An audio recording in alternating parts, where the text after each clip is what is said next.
What's up, everybody? Welcome back to the Hefe Sports Podcast. Today, we're joined by Los Angeles Times sports writer Broderick Turner, fresh off his month-long stay in the NBA bubble, and now he's back in LA. So, Broderick, how's life been? Man, Jeffrey, right now, I look out my window here in Southern California and Pasadena that you guys know about from Ohio, but Ohio State haven't been here a few times over the years. Sun is shining. It's about 78 degrees. It's beautiful, blue skies. Man, things are good. Oh, man. And so here we are, just over a month removed from the NBA Finals, and the draft is coming up. It's on the 18th of this week. And we got a pretty solid class we're looking at. You know, it's headlined by guys like LaMelo Ball, James Wiseman, and Anthony Edwards.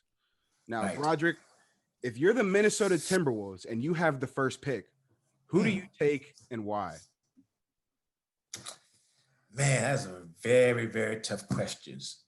Because if they take a big man in Wiseman, who's 6'11", 7 feet tall, they already have Karl Anthony Towns.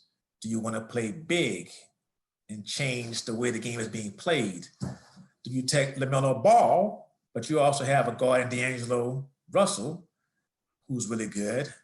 Do you take the guard from Georgia? I mean, those are some real big decisions they have to make. Or how about this? Do you take one of those players and then you trade that player, or you trade the pick to get you a veteran wing player, which is what they really need. They have a really great guard in D'Angelo, who played for the Lakers once upon a time. And he's more of sort of like a combo type guard, not a real true point guard, not a true shooting guard, where he's sort of in between. Made the All-Star team when he played for Brooklyn. Cat made the All-Star team. What do you put around the two of them, since they are the two stars? If I had to really make a decision, I would go with Wiseman.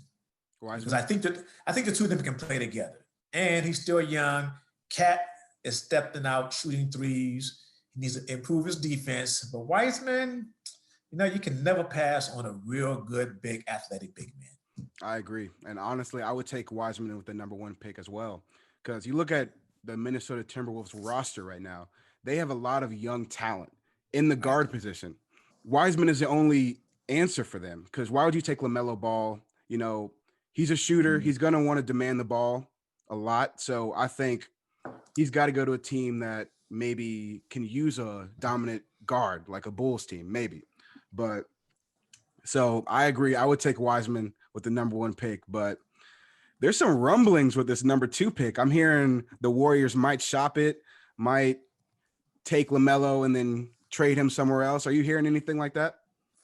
I am. I'm hearing that the Warriors actually want to get in on the Drew Holiday sweepstakes, that they would like to add him to the team, but several teams are after Drew Holiday. I mean, I've heard Brooklyn was after him, and I'm not quite sure why New Orleans wants to trade Drew Holiday. He is a true, outstanding two-way player in the NBA, and he's a good person, obviously. But I've heard his name come up with Golden State with that pick and Andrew Wiggins. But again, you hear so much stuff out there. What do you believe? What's true? And then what's actually going to happen? But if you're Golden State, you're in the win now mode. So you do want a veteran player that can help you out. But imagine if they got Drew Holiday, put him with Steph and Clay and Draymond, ooh, and then use the exception, which is about $17 million, to go out and get another veteran.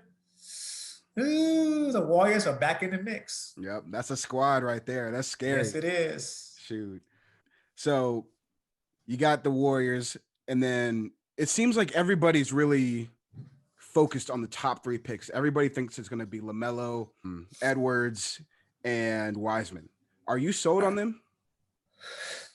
You know, based on what I've heard from scouts that cover colleges and NBA scouts, they are the best three guys in the league. But you start hearing some stories that LaMelo may slide down some for whatever reason. Obviously, his dad, you know, has been an issue. We haven't heard much from him like we did when Lonzo was coming out. You know, it's just hard to say. I mean, I've been told my entire career by the great Jerry West that it normally takes any player that comes out of either high school or mostly college about 3 seasons before they develop into the player they're going to become. It takes them a while for their bodies to develop, their game to develop, and for them to develop an understanding of the NBA. So, and there are rare exceptions. And for high school kids coming out, it might take a little bit longer. But LeBron James is an exception, obviously. Magic Johnson was an exception. Some people forget that it took Kobe Bryant a while. It took him 3 years before he actually started for the Lakers. So he didn't become the Mamba right away. It was there, but it took some time. Steph Curry dealt with so many injuries. We all thought that he would be injury prone. He had bad ankles. Well, Steph Curry is the best shooter in the history of the NBA. So it just takes time. You just have to have patience. And that's something that fans just don't have anymore. Yeah. And I mean, shoot, we've kind of become a society where we're expected to win right off the bat. Yes. And, that's rough. And that's rough for players. That's rough for coaches, even GMs. Like, it's really nobody's safe. Yeah. No, it's not, because, look, people are paying money, good money, to go to games, to see their teams win, to see their teams have success, and to see their teams compete for a championship. And they want that right away. And it's just not going to happen quite often. Yeah, I agree. So kind of staying on that topic, do you think there's a player in this draft who can do these things, who can come in and make an impact right away for a team? The name I keep hearing is Anthony Edwards, the guard out of Georgia. I mean, I've heard he is an impactful player. His body is pretty much ready. His defense needs some work, but they all need work on defense when they first come into the NBA. But he's the one, I understand, can go get it. He can score buckets. He can shoot it. He can get to the ball, to the rack. So if anyone would be the guy, just say you're trying to put a prognostication on who might be the rookie of the year, I think starting out right now, he would be number one. Yeah, he's a great player. I saw what he did at Georgia. Man can ball. He can ball. But one guy that I'm kind of looking at, and I might be a little biased because I'm from Ohio, but Obi Toppin out of Dayton, Ohio. Okay. So you're not biased. Ohio, you ain't biased. But Broderick, you got 6'9". He's got speed. He's explosive. He's a power forward. Can dunk. He got a little jumper. And, and when he goes to the NBA, he can just keep getting better. But I see a team like the Knicks picking him up. And you got him, RJ Barrett, young core to develop around. And then I'm hearing talk that they might try to pursue Russell Westbrook in free agency. Now, think about that. Those 4 guys right there, those 3-4 guys right there, that could be a squad in the future. Now, I'm an Obi fan. I watched him play before everything got shut down, and I was impressed. Plus, he's not 18, 19. I think he's 20, 21. He's played 2 or 3 years in college right now. So he comes in more developed than some other players do.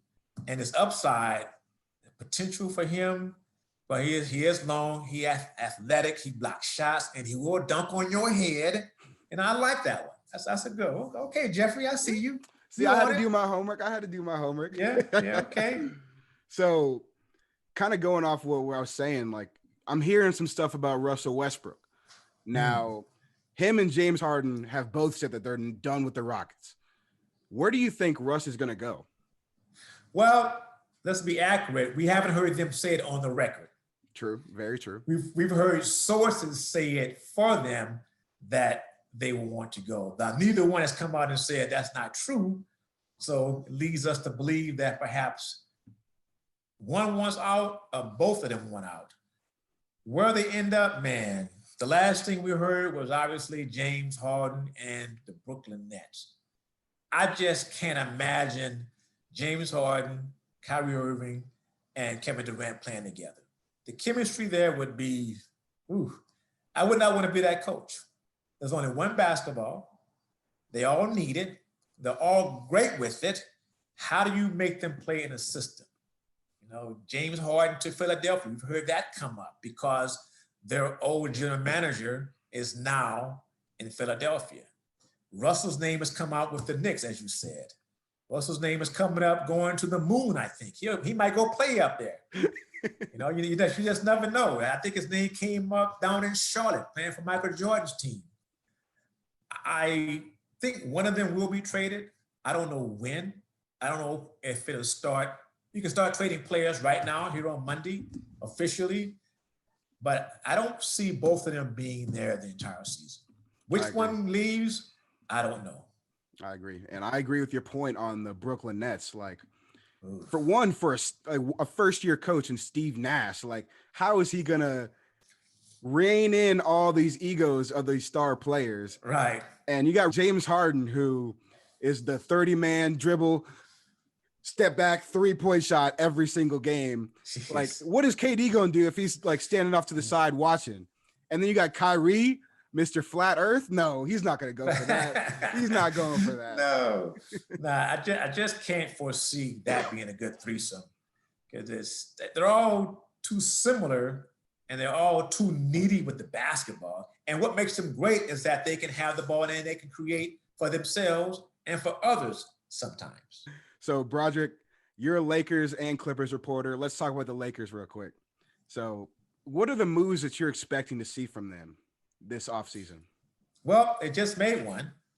They traded Danny Green to Oklahoma City for Dennis Schroeder, a little 6'1" point guard who can get it done. Mm-hmm. And having done that deal, it already shook up the NBA. And the reason it was done because they wanted to get off of Danny's contract. He had an okay season, and it kind of got worse in the playoffs. But the Lakers are pretty sure Rajon Rondo is not coming back to them, so they need a point guard. So they get Dennis Schroeder, who's younger, averages almost 19 a game. He's great in the pick and roll. He's a good defender. Got a bit of that.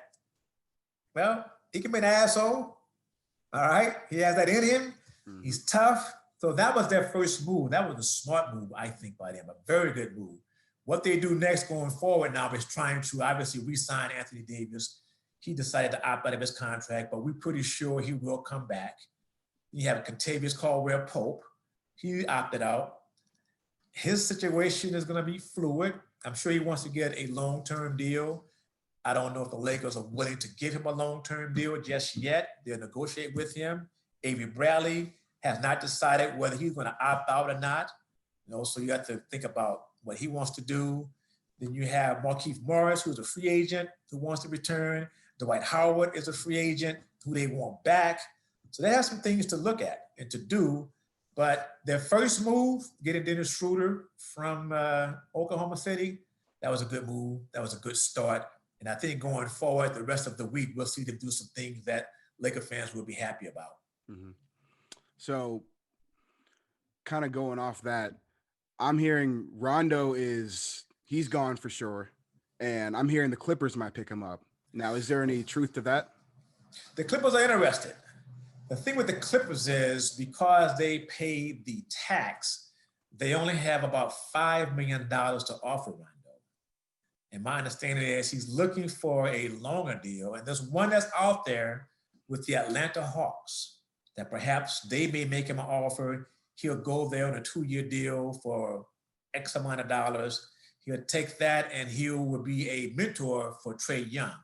So if he can get that last haul of cash, I would not be surprised if Rondo ends up in Atlanta. Interesting. That's an interesting move by them. Honestly, if you're looking for anybody to mentor Trae Young, why not do one of the best point guards of my generation? Right. That would be a great move for them. I didn't even know that. That's crazy. But the flip side is, let's be honest, the Clippers are the better team. And to put him with the Clippers, with Kawhi Leonard and Paul George, helping out new coach Ty Lue, that's a really great marriage. But, man, it's going to come down to money because it always comes down to money. So what about guys like Wesley Matthews or Serge Ibaka? There's been some rumors on Twitter about them coming to the Lakers. Wesley Matthews is someone that definitely has the Lakers interested. So do the Clippers, based on what I've been told. But the Lakers like the idea that he's a two-way player, not a bad three-point shooter, real good defender, tough, and is in search of an NBA championship. Serge Ibaka is someone that will be, I think, great for the Lakers because he's 6'10", 6'11". He's shooting a three-point shot now. He's still averaging about 8 rebounds a game. He blocks shots. He can step out and help defend on those wing players and those guards that are running pick and rolls. But he's going to be expensive. And I think it's going to be too expensive for the Lakers to even pay him because the Lakers have the mid-level, the big mid-level, which is about $9 million. And I can see Serge getting, let's say, $15 to $18 million from a team, most likely going back to Toronto. Let's move over to the other Los Angeles team, the Clippers. And they've already had a big offseason. As you mentioned earlier, Doc Rivers is gone. They just hired Ty Lue. What's the buzz around the team right now? Now, things are kind of quiet over there right now. I mean, we know that they're trying to improve the team, that they weren't happy with losing in the second round, with blowing a 3-1 lead. So they have to look at who can they trade on the market. Someone like Lou Will, who was productive still, but maybe you can get something that you like better, because what the Clippers really need is a point guard. And they need a point guard that has leadership qualities and skills, because as great as Kawhi is, he is quiet and he leads by example, but you still need someone to speak up and to talk and to put guys in the right places on the court. So their real big need, most important need, is a point guard. How they pull that off, I don't know. I mean, I think it's possible because they've done a great job in the past of putting that team together. So that's what they're looking at. And they have to also wonder, what are they going to do with Montrezl Harrell, who won the Sixth Man of the Year award? Can they afford to keep him? What's he looking for? Is he looking for a contract, as I understand, for at the minimum $15 million? Are they willing to re-sign him for that? And if not, then the smart thing says is that the Clippers don't let him leave for anything. Try to do a sign and trade with another team so he can maximize his effort and his finances, and they can also get a player in return, or maybe even a pick in return. So the Clippers, like the Lakers, the Clippers have work to do. And I have faith that they will, because the first thing they did was they hired the coach that was right for that team in Tyronn Lue. They've also hired some great assistant coaches with him. That's going to be a good little staff. Kenny Atkinson, who had been a head coach with Brooklyn. They hired Larry Drew, who has been a head coach in Atlanta, in Milwaukee, in Cleveland. He's been on Ty Lue's staff. They've been together for a long time. So they hired a young guy from the Miami Heat who's real well known and is liked around the league and is really smart and bright. And the head guy, Ty Lue, not only did he play with Kobe Bryant and Shaquille O'Neal, he played under Phil Jackson. He gets a chance to go to the Washington Wizards, and he's playing alongside Michael Jordan. He went to and played down in Orlando under Doc Rivers. Then he joins Doc Rivers' staff in Boston. By the way, Doc Rivers has won the NBA title. Ty wasn't on that particular staff. And then he comes to the Clippers with Doc again. They have a good season. He goes on to the Cleveland Cavaliers, and he takes over during the season, and he leads Cleveland with LeBron James and Kyrie to an NBA championship over the Golden State Warriors, down 3-1 in a series. So yeah, Ty can get it done. That was the first order of business. That was a great move by the Clippers, and that puts them in the right position to now have sustained success and to hopefully get past the second round of the playoffs.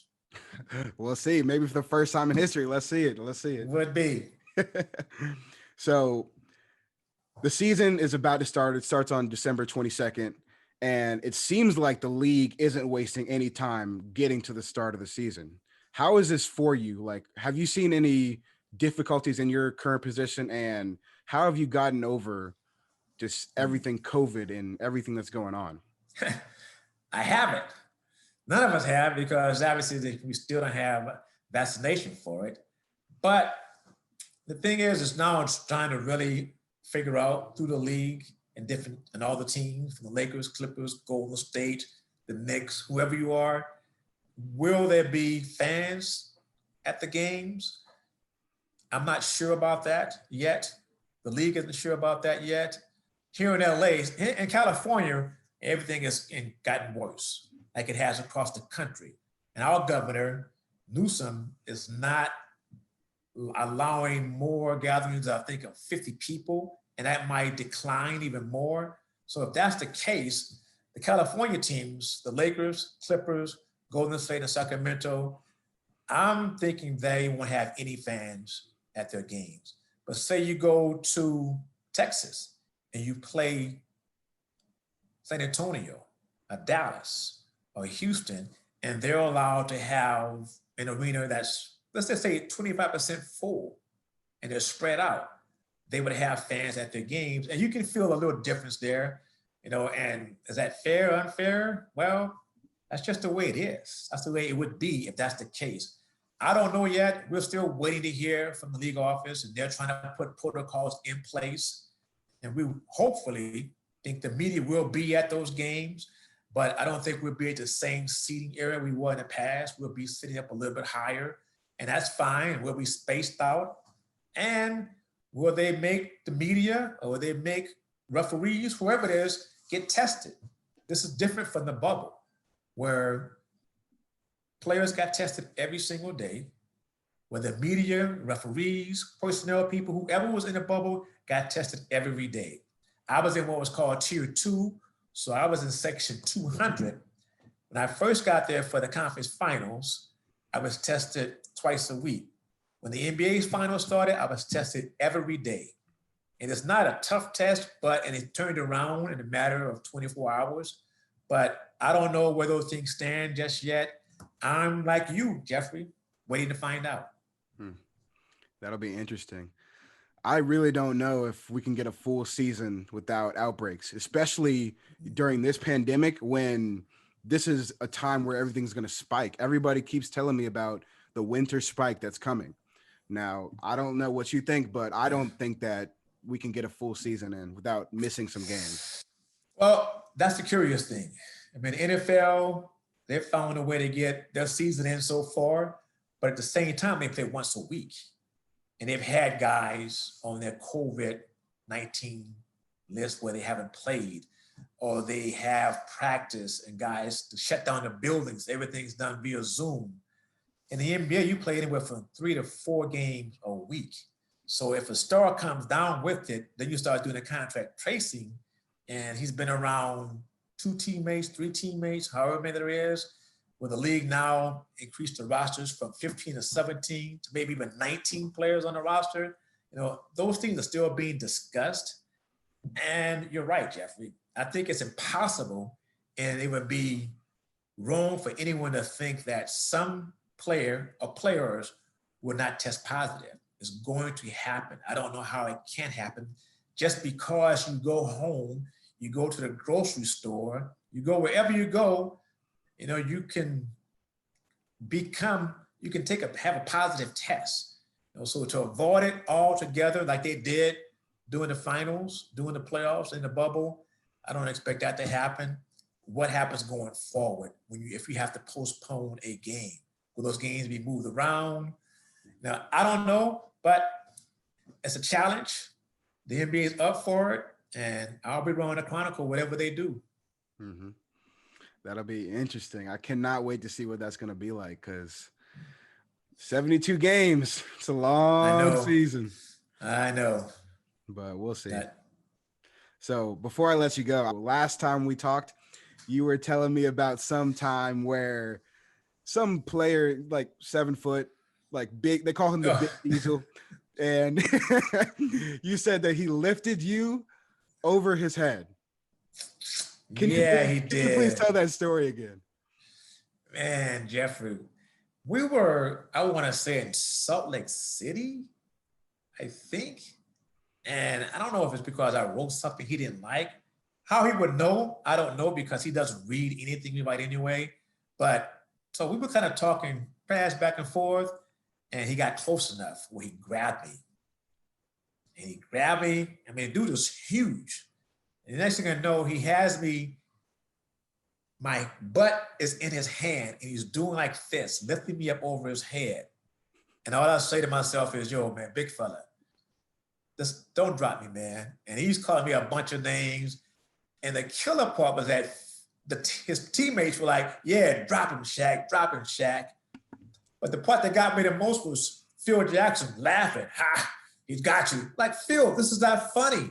There's nothing funny about this dude holding me in the air. And finally, he kind of dropped me down to here and let me down onto the floor of the court. And he laughed, thought, ha ha, I should whoop your ass. And he walked away. He didn't, but that's my Shaq story. And I made sure I stayed away from him whenever he got mad about something, just in case he picked me up again. Oh my God. I can't imagine how scary that was. Oh, yeah. You're like, yeah, he's 7 foot tall. Yeah, it was. So you're up in the air like 8 feet, and this man is just joking around. Right. Oh, man. And there's nothing funny about that to me. Now, it is now because I'm safe and sound, but then, nah. Wasn't so funny. Oh my God. Full of stories, Mr. Turner. I appreciate you coming on. Oh, Jeffrey, thank you very much, man. I appreciate it and enjoy the draft. It'll be fun to see what happens on Wednesday, and then free agency starts on Friday.